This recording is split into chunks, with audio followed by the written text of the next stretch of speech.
I used to buy things on impulse, either the latest trend or something on sale, or my friend had it, so I needed to get it. I could always be buying something. And so today I'm sharing 10 things that I quit buying since embracing Biblical Womanhood. And it is not about rules or judgment or any of that. Today I'm just sharing my personal journey and hoping that it's going to inspire some reflection and some encouragement, not guilt. Let's start with the controversial one. Yoga pants, yoga mat, yoga membership, yoga anything. And I used to love yoga, especially hot yoga. Before my pregnancies, I would do hot yoga every single day. And it was just so powerful for my mind, my heart, my body, and just everything was so powerful for me during yoga. Like I felt there's this deep self-reflection, and this how I felt after every single practice was absolutely amazing. And I had bought this yoga book for kids, for our oldest two, and Micah's mom had mentioned something about yoga, and she's like, oh, like you should look into that a little bit more, like the roots and stuff, and it's not very biblical, or I don't remember exactly the words that she used, but I just remember looking at her and being like, I really respect you, but yoga, I love yoga. It's basically stretching and working out in the same time, depending of which kind of yoga we were doing. And so, I just thought that was really weird. And so I kind of just brushed it off and whatever. And then the more I looked into it, because eventually I did look into it. I don't remember what triggered that, but I did look into it a little bit more. And I realized that she was right. The more I looked into that and did some research, I realized that nothing was pointing to Jesus. And so decided to stop everything yoga. I gave up my yoga pants, I gave up my yoga mat, just everything yoga. There's tons of other workouts that I could be doing, and so no yoga anything for me. Next thing is kids' books that undermine faith and family. When I was a new mom, I really wanted to be a cool mom, and I wanted to teach all of these things that the world was teaching, and I wanted to be inclusive and teaching diversity and all of these awesome things that I thought was awesome because the world was talking about that so strongly. And the more I looked into it, the more I realized that a lot of those things are not necessarily biblical. And there's a fine line, right? So we say no to books that are promoting disobedience to parental authority, whether it's like talking back or a child with bad attitude and like complaining all the time and just like, yes, just disobedience to parental authority. Books that are like blurs the line of God's design with gender and family. And other books that are more like new agey type thing, that there's not one truth, but like it's your truth. Whatever you feel like it, you follow your heart above all else, when we know very well that we are to seek God's kingdom first and his righteousness, and all these things shall be added to us. And so all of these things, we have found that it didn't align with our family. The next one is immodest clothing. And I used to think that I was quite modest with my clothing. In winter, I had this uniform where I would wear a pair of jeans and a tank top tucked in and a cardigan on top of that.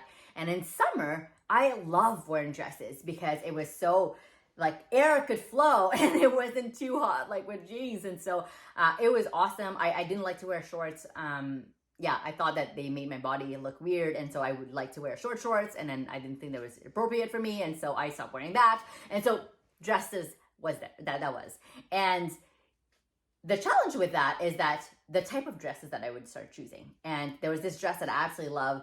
You're probably very familiar with the Lululemon Align fabric. I love that fabric. There was something about everything was just so comfortable. And I love how that dress made me look. And I realized that eventually, just with some situation that happened at church, just feeling like I was being watched and things like that, I felt that the more I wore that dress, the more inappropriate I felt, and the more I felt like I should kind of hide myself, and it like with a cardigan and something, it was the weirdest thing. And so I went on this like biblical womanhood journey, and really understanding like modesty and what that meant, and really understanding my heart behind that. Because it's one thing for me to decide to not wear that anymore, but it may be okay for somebody else to decide to wear that, because it's what God convicts us in our heart. Immodest clothing is a no-go for me now, because I want to honor Jesus, I want to respect my husband, and I want to set that example for our girls. Next thing is makeup that fixes or hide my face. And to to be honest, I never wore a lot of makeup. I really don't like any foundation or blush or anything like that. But I thought that I should have those because everybody around me had it, and it was there was one point where we had to record a course professionally, and so I needed all these things. But I feel like a lot of those things is when I'm buying things because I want to hide my face or hide an imperfection or something, or like fix it, then that can become a challenge. So instead of doing that, what I like to do is enhance my features instead of hiding or fixing whatever imperfections that I have. Because at the end of the day, God made us all wonderfully. Next thing is beauty treatments that promote vanity. Things like gel nails, lash extensions, lash lifts, all of these things that I absolutely love once upon a time. And to be honest, I'm not against those things. I just think that for me, I don't want to have to do that anymore on a weekly basis or bi-weekly or monthly basis, just because I want to have this image. Well, my reason or excuse was because like lash extensions and lash lifts were awesome for me because I used to say that, well, it takes me 1.5 seconds to get ready in the morning. So I don't need to put mascara on and it's awesome. But why did I feel the need to put mascara on every day, all day? That's the great question. So like it was a habit that I picked up in high school. I must have been 12 when I started putting makeup on, and ever since I wore makeup on every single day. And there was not one day that I would get out of the house without makeup on. Not because I didn't think that was beautiful without makeup or anything. It was just a habit. And then it became like this excessive, like almost pride or something. I don't know. I just don't think that that's something that I need to do on a weekly basis, just because I feel like that blurs the line of just trying to be presenting this image that is not necessarily representing Christ. Next thing is home decor that doesn't really have any meaning to it. And I used to buy a lot of different home decor to try to create this vibe of like coziness and like cool, or I don't even know. But there was a vibe that I was trying to create, and I wasn't really good at it. I'm not great at home decor. But I love it. I think it's so beautiful, like a home well done. It's so beautiful and so peaceful. And then I became a minimalist. I realized that all these things on the walls, all of these like knickknacks or like these cute stuff on shelves and things like that became too much for me to want to keep inventory of and manage on a daily basis. And then after that, when I started on my Biblical Womanhood journey, I realized that all of these things, you know, my home doesn't need to look like Pinterest. All it needs is to feel peace, joy, and Christ at the center. And so I stopped all of these things and trying to be somebody I wasn't, or trying to just really look like, to impress people, I guess. That's what I'm trying to say. To impress people with how our home looked like. Next thing is convenience foods. And I used to love those things. And I would say things like, well, I absolutely value productivity. So convenience foods really allow me to be productive and focus on what truly matters. And so I would buy things like fruits and veggies already cut up, pre-made meals, cakes and cookies that already baked at a store, and just all of these things. And we still do from time to time, but that is no longer our main things that we buy. There would be maybe like a 10% of our grocery shopping. Because I realized that first, part of my calling is also to make nutritious foods for my family. And on top of that, not only it's not healthy, it's also filled with stuff that I can't even pronounce. And so to me, if there is an ingredient that I can't pronounce or I don't know what that is, it's a big no-go. And in pre-baked things or pre-made things, and they will tend to use ingredients that are the cheapest and the most affordable for them because they want to make more profit. It's just business and how it works. And so they add things like seed oils and just not great stuff in that. So that's a no-go for us. And we get to cook and to bake from scratch for a family. And what a beautiful thing that is. And I know that, you know, some of us, we have other commitments, so it doesn't have to be every meal and everything in our home. But if it's the main part of our foods in our home, then that's awesome already. Because we get to do those things. And this is coming from somebody who never wanted to be a stay-at-home mom, who never wanted to be a homemaker, who never wanted to learn how to cook and to bake. I recently learned how to make food, and that was basically just last year when I started on this biblical womanhood journey. And I was like, okay, I feel very convicted that God wants me to start taking more ownership of my home and to manage that and to really embrace that and embrace the gender roles and all of the God's design. And so I asked Micah to teach me how to cook because he was our chef in our family. And so anything is possible.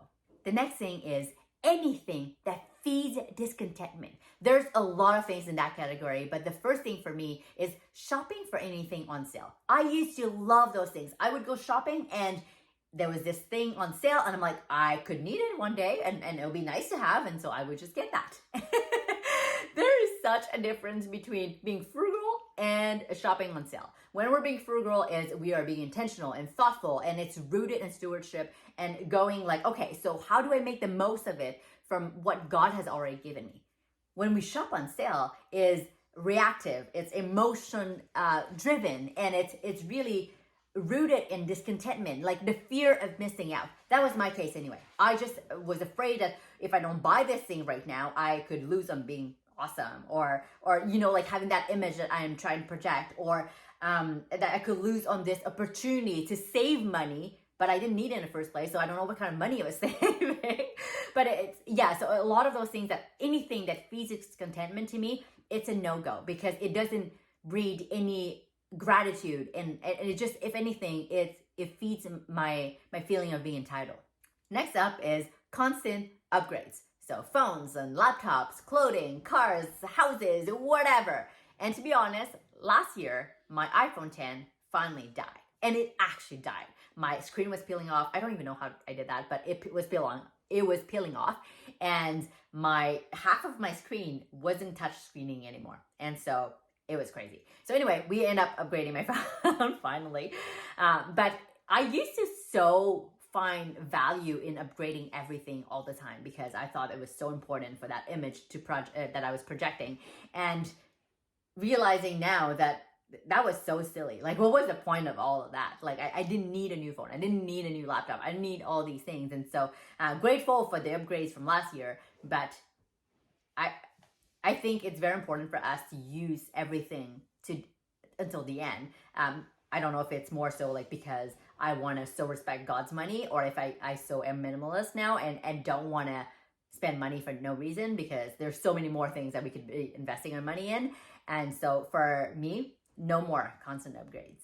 Next up is music that distracts from God. And to be fair, I haven't had a Spotify membership in years now. I used to be a fitness instructor and I needed to provide my own music. And so that's why I had a Spotify membership. And I haven't had that in about 7 years. And so, but recently I started learning a little bit more about how much music can influence and impact our lives, and not even realizing the importance of that, because I thought, music is so innocent. It's just to create an atmosphere and all of these great feelings. And it was brought to my attention of how much, music these days are promoting like pride and lust and adulteries, rebellion, and all of these not great things. And I'm not saying that all secular music are bad. All I'm saying is that now when I listen to a song, I go, okay, so is this song and this artist bringing me closer to God or bringing me closer to the world? And when I ask myself these questions and I start listening to the lyrics and actually what it means, that was very exposing. Because I used to listen to a lot of my clubbing music still. I used to love listening to my boy bands and things like that. And we would just have dance parties in our home, even with the girls, and they would sing the lyrics along. And then there was one time one of our girls had started singing, and I was like, hold on a sec, what did you say? It was just like, no. And even like some songs that I really like reggaeton. And I used to go clubbing on reggaeton all the time. And when you start, like, you obviously don't understand, well, for me anyway, I don't understand Spanish. I did take a little bit of Spanish in high school and university, but I am absolutely not fluent. But when I started looking into the lyrics and translating them, I was like, say what? I ain't wanting my daughter to sing that. I'll tell you that.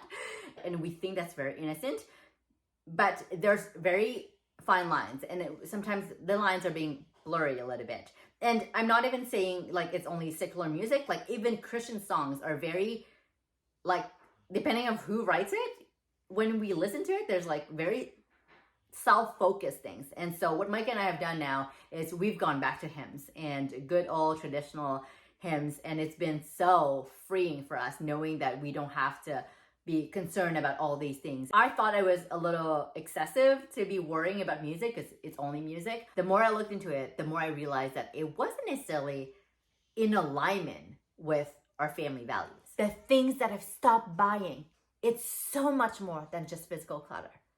It's about spiritual reset. And I started asking myself questions like, does this bring me more peace and purpose, or is that just distractions? So if you want to hear about what I buy as a minimalist mama for, check out the link in the description.